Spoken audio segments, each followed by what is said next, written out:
시청자 여러분 안녕하십니까. 이제 2월 23일 오후 시간인데요. 지금부터 천옥현의 안보정론을 시작하겠습니다. 여러분들 신현수 민정수석이 어제 복귀는 했지만요. 그 후유증이 그렇게 쉽게 가라앉지 않습니다. 후유증이 쉽게 가라앉지 않는다는 이유는 우리 국민들의 알 권리를 정부 여당에서 충족시켜 주지 않고 있기 때문에 의혹이 가라앉지 않고 있다. 그래서 현재 시점에서 가장 큰 의혹 중에 하나는 과연 문재인 대통령이 결재를 언제 어떻게 누구의 보고를 받아서 했느냐, 이것이 가장 큰 문제점이 되고 있어요. 그랬기 때문에 여기에 대한 이 언론의 집중적인 취재가 나오고 있는데요. 동아일보에서 조금 전에 상당한 중대한 뉴스를 보도하고 있습니다. 바로 이 결재 과정에 중대한 법적 하자가 있지 않느냐, 이런 보도를 하고 있는데요. 사실 이번 결재 과정의 중대한 하자는 청와대에서 그렇지 않습니까? 검사 인사 문제는 통치행위다 그랬는데, 통치행위가 법적인 하자를 갖고 있으면 이건 바로 탄핵으로 이어질 수 있는 중대한 법 위반 사항이다. 이런 것 때문에 신현수 민정수석이 결국은 사퇴라는 엄청난 이 카드를 들이밀고, 그것도 만족이 안 돼서 휴가까지 전격적으로 간 것이 아닌가 하는 생각을 떨쳐버릴 수 없다는 그런 이 결론을 제가 먼저 말씀드리고 싶어요. 그래서 이 동아일보에서 대대적으로 지금 보도하고 있는 내용을 보면, 왜 청와대에서는 대통령의 결재 시점과 관련해서 첫 번째로는 밝히지 않는지, 그 다음에는 결재라는 말을 쓰지 않고 왜 재가라는 말을 쓰는지, 이런 두 가지 의혹을 가지고 뭔가 수상하다, 그래서 이 법적인 중대한 하자가 있는 것이 아니냐, 이런 문제를 제기하고 있습니다. 그래서 이 시점에 공개하지 못하는 것과 관련해서 청와대가 지금까지 얘기한 걸 보면 재가 없이 인사 발표를 했다는 것은 사실이 전혀 아니다. 이거를 얘기하고 있어요. 그 다음에 또 하나는 청와대에서 지금 발표하고 있는 내용을 보면 대통령이 재가는 있었다, 그렇게 바뀌고 있거든요. 다만 결재 시점은 밝힐 수 없는데, 이 결재 시점을 밝힐 수 없는 이유는 하나의 통치 행위다, 이렇게 입장을 정립을 했습니다. 그리고 이와 관련해서 이 박범계 장관이 어제 국회에서도 야당의로부터 많은 질문을 받았는데요. 거기에 관해서 본인 의견은 일체 얘기를 안 하고 청와대 발표로 가름하겠다, 그 다음에 소상히 밝힐 수 없음을 양해해달라, 이렇게 얘기하고 있거든요. 그래서 오늘 동아일보가 지금 이 문제를 제기하고 있는 이 결재의 시점 굉장히 중요하다. 지금까지는 이 결재 시점과 관련해서 신현수 수석이 얘기한 것이 이것이 바로 감찰상이라, 이것이 신현수 수석의 지인들을 통해서 알려지고 있는 내용이거든요. 그리고 신현수 수석의 평소 여러 가지 성격을 볼 때 단순히 본인 패싱했다는 거 하나만으로 사퇴까지 낼 일이며, 그거 하나만으로 감찰을 해야 된다까지 주장할 사람은 아니다는 겁니다. 그렇기 때문에 신현수 수석이 감찰해야 된다라고 주장을 하고 지인들에게 그렇게 밝힌 것으로 볼 때는 대통령 패싱이라고 하는 중대한 법적 하자 때문에 그런 것이 아니냐. 왜냐하면 임명권자가 대통령인데 말이죠. 이 검찰 관련 법에 그렇게 돼 있잖아요. 법무장관의 제청을 받아서 대통령이 임명한다, 그렇게 돼 있거든요. 그런데 대통령이 제청을 받기 이전에 벌써 지난 2월 7일 날 오후에 느닷없이 검사장급 인사가 언론에 공개돼 버렸어요.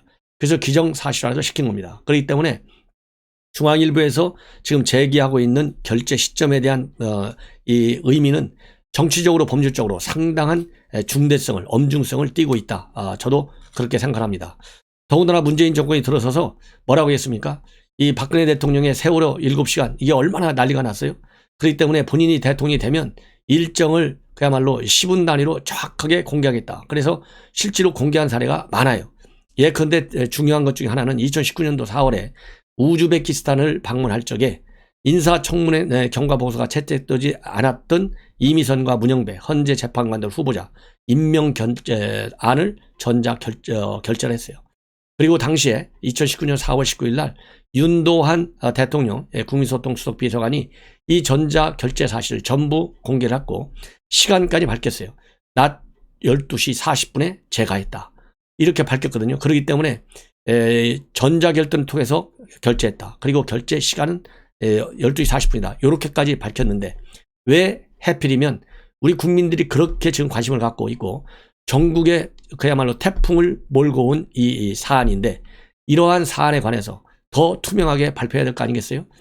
정부 여당이 야당일 때는 박근혜 대통령의 세월호 이 시간과 관련해서 분단위로 공개하라. 얼마나 난리를 쳤습니까? 그렇기 때문에 저도 똑같이 지금 현 집권당이 야당일 때 요청한 것과 똑같은 방법으로 현 문재인 정권은 이번 검사장 인사의 결재 전 과정을 투명하게 분단위로 전부 공개해야만이 맞다. 그렇지 않으면요, 그동안에는 추로남불, 그 다음에 조로남불이 유행했는데 이거야말로 물로남불이 아니냐 하는 그런 비판도 받을 수 있다고 생각합니다. 그 다음에는요, 이 용어의 문제입니다. 이 공무원들 사이에서는요, 결재다, 뭐 재가다, 이런 말들이 있는데 공식적인 이 행정 용어는 결재예요. 예. 그런데 결재라는 용어를 쓰지 않고 재가라는 용어를 쓰고 있어요. 뭐라고 하고 있느냐면, 청와대에서 지금까지 밝힌 내용을 보면 대통령의 재가는 있었다. 재가 없이 인사 발표를 했다는 것은 사실이 아니다. 이렇게 얘기하고 있거든요. 그러면 재가를 누가 언제 누구로부터 보고를 받아갖고 대면 결재를 한 것인지, 아니면은 앞에서 헌재 재판관들 결재하듯이 전자 결재를 한 것인지, 그리고 결재를 할 때 대통령은 뭐라고 얘기를 했는지, 이런 것들을 발표해야 될 거 아니에요. 여기에 대해서는 일체 발표하지 않고 이 대통령 결재와 관련된 내용은 통치행위다. 더 이상 알려고 하지 말라 이거예요. 대통령의 통치행위도 법과 관련 규정 그리고 관례에 맞춰졌을 때 적법하게 행사하는 거예요. 감사원에서 이번에 월성원전 감사 왜 했습니까? 국가 정책의 결정 과정에 적법성이 있느냐 없느냐 이걸 따지는 거지 않습니까?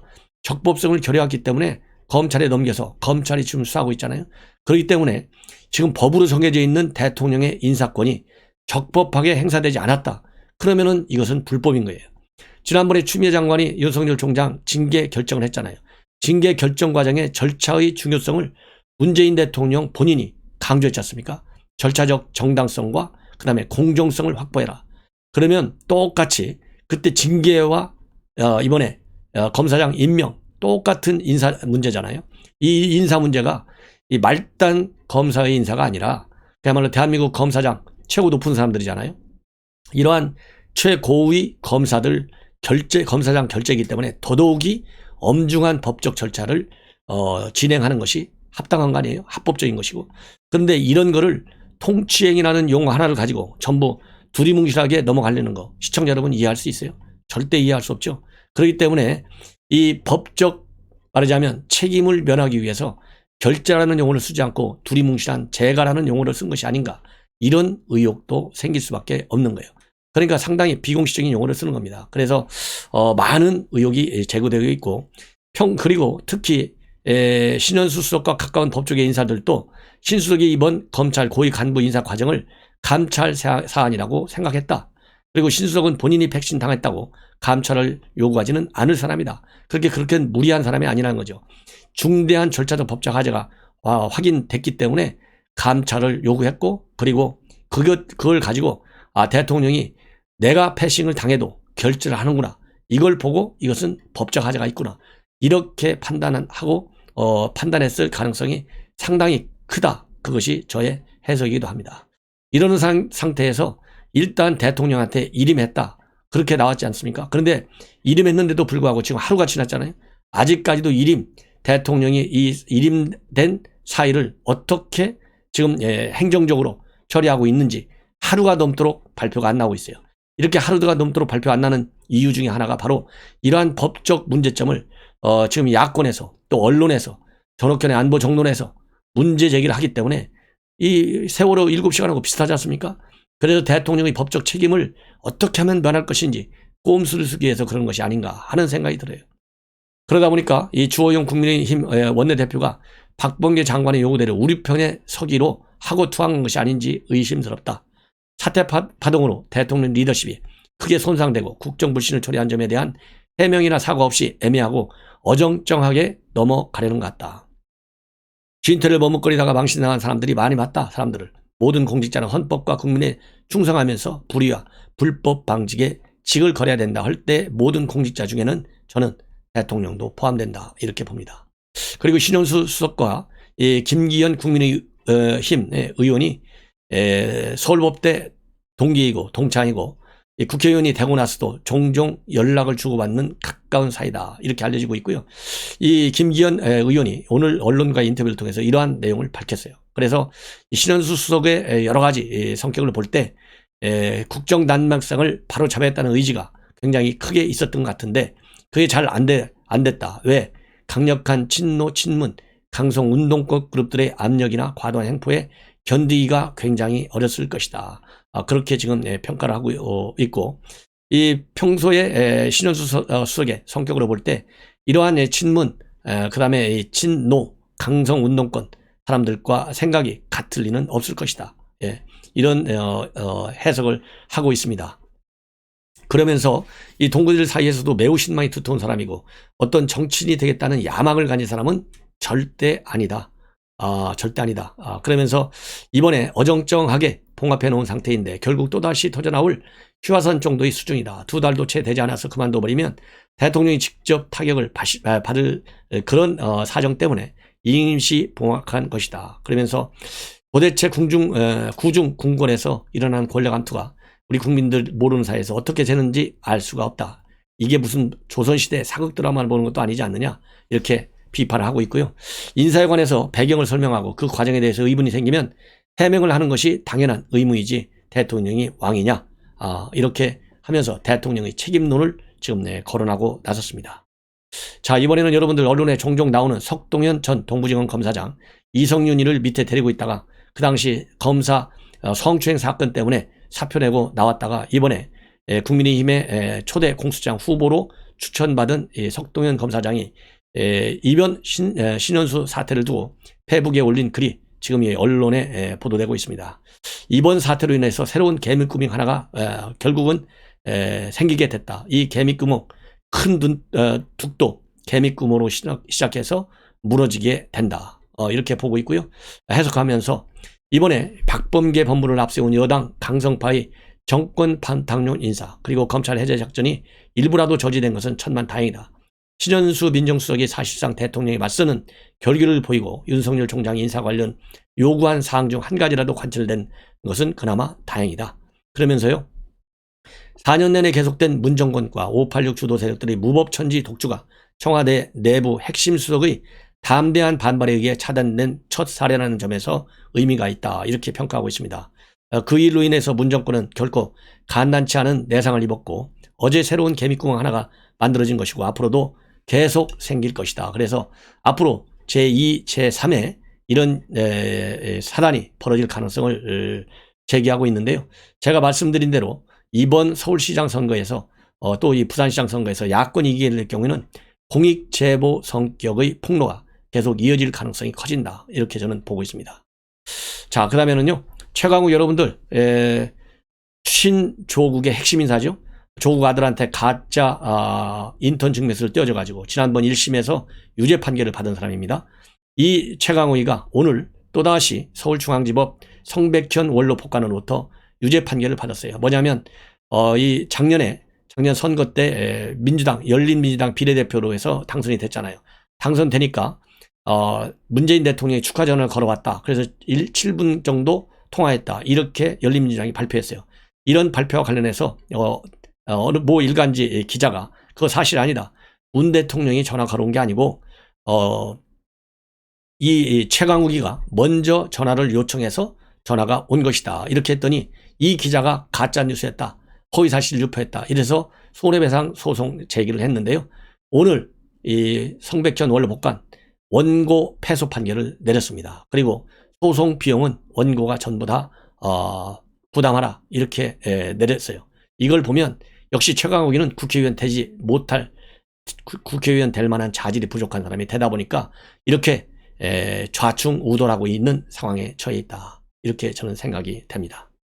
자, 그리고 또 하나 중요한 것은요. 여러분들 북한 남성 지난 2월 16일 날 넘어왔는데요. 오늘 합참에서 발표를 했는데 합참 발표 여기에 대해서 국민의힘 제대로 좀 비판 좀 하십시오.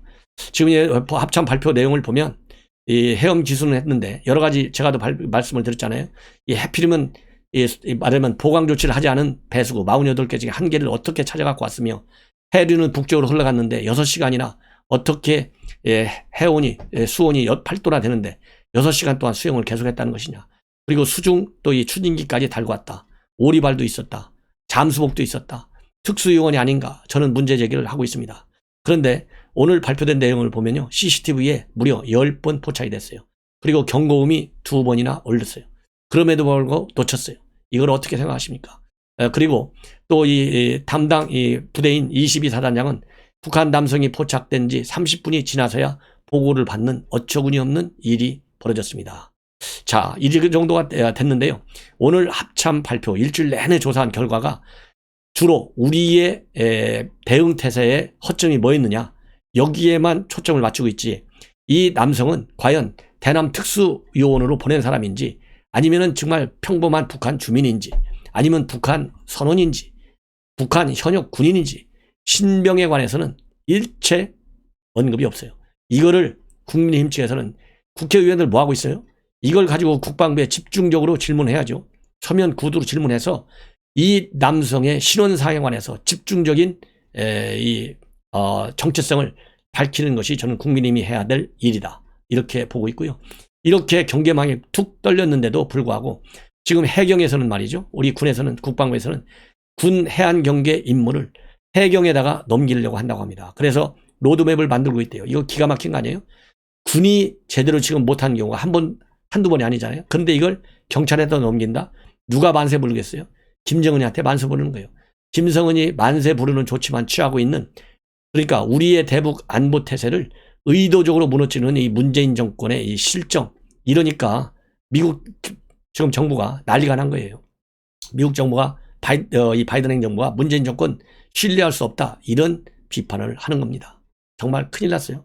그래서 우리 시청자 여러분들께서 정말 두 손을 맞잡고 이 안보를 무너뜨리는 문재인 정권 제대로 심판할 수 있어야 되겠다는 생각이 듭니다. 자, 또 하나 말씀을 드리겠는데요. 오늘 조선일보에 김대중 칼럼에 나와 있습니다. 야당에는 인물이 없다 이렇게 질문하는 그런 반어문의 칼럼을 싣고 있어요. 그래서 보수정당 노세에서 인물이 없다 혀를 차면서 여당의 권력 꼭두각시들에 대해서는 아무런 말이 없는데 4월 보수는 인물 선거가 아니다. 여냐 아니면 야냐를 기준하는 선거야 된다. 그래야만이 이번 선거는 문정권의 운명뿐 아니라 좌파 정권에 주는 국민의 경고라는 점에 결정적 의미가 있는 만큼 이제 핵심은 야당에 누가 이기느냐 그 사람이 인물이냐 아니냐 이런 걸 따지지 말고 반드시 국민의 힘이 이기는 선거가 돼야 되겠다. 이런 결론을 내리고 있습니다. 그래서 우리 시청자 여러분들께서도 이 조선일보 김대중 칼럼을 한번 읽어보십사 제가 권고하고 싶습니다. 자, 그리고 또 한 가지 백기환 장례식 때는요 여권이 아무 말도 안 하고 있었잖아요. 잘 아시지 않습니까? 그런데 3.1절을 맞이해서 야권에서 대대적인 3.1절 항의 집회를 하려고 그래요. 이 주도하고 있는 단체는 우리공화당, 그 다음에 김경재 전 한국자유총연맹 총재가 주재하는 문재인 체포 국민특검단 집회입니다. 이 집회와 관련해서 서울시가 난리 났어요. 절대 불안한다. 경찰도 마찬가지입니다. 민주당도 난리가 났어요. 집회 처리하라. 자, 이런 또 이 물론환불 여러분들 우리가 이미 짐작을 하고 있었지만은 심한 거 아니겠습니까? 그래서 3.1절 집회 지금 경찰, 서울시, 민주당, 청와대도 또 이제 한마디 하겠죠. 작년에 개천절, 그 다음에 광복절 때 문재인 대통령 반사회적 범죄 하지 말라 했잖아요. 이번에 또 한마디 할 겁니다. 그래서 이런 거에 개의치 말고 우리가 이 법의 심판을 다시 한번 받아서 행정법원에 가처분 신청을 내서 제한된 규모라도 반드시 항의를 집행해야 되겠다. 그래서 코로나 때문에 코로나를 가지고 먹고 사는 이 정권 반드시 심판해야 되겠다는 생각이 듭니다. 시청자 여러분, 이것으로 제 오후 첫 방송을 마치고요. 또 이 중요한 뉴스 계속해서 여러분들께 보도해 드리겠습니다. 여러분들께서 꼭 빨간색 구독 버튼 부탁드리고 알람 설정해서 많이 봐주시면 대단히 고맙겠습니다. 감사합니다.